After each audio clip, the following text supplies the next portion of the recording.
I've written this ode to the city of Adelaide. It's from the heart, and just to prove that I'm not making it up brilliantly as I go along, my eyes will wander quite often to the script. Sorry. Ode to Adelaide. They once called Adelaide the Athens of the South, and it's not a phrase that springs from everybody's mouth.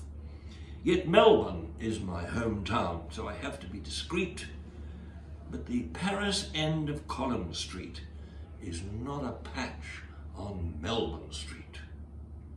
On my first train trip to Adelaide, I was 18 and no older, and I fell asleep the whole way on a nice young lady's shoulder. She was just a fellow passenger whose name I never knew, but when we arrived in Adelaide, I said, "How was it for you?"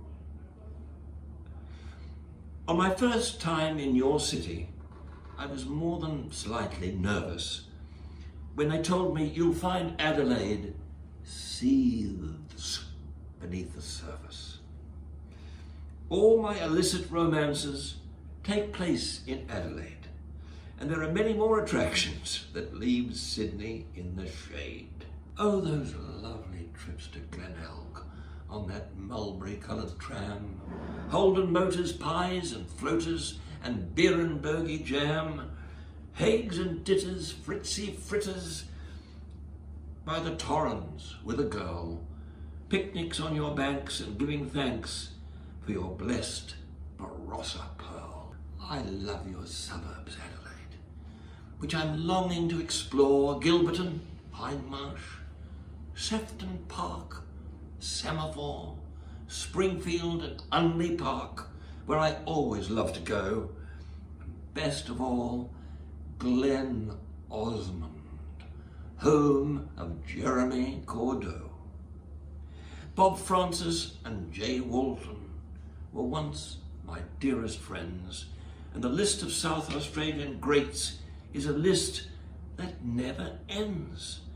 Or Robert Helpman, Peter Dawson, Percy Granger, and Jeff Smart, not forgetting Donald Bradman, who turned cricket to an art. I'll share with you a secret, and here's the nitty-gritty.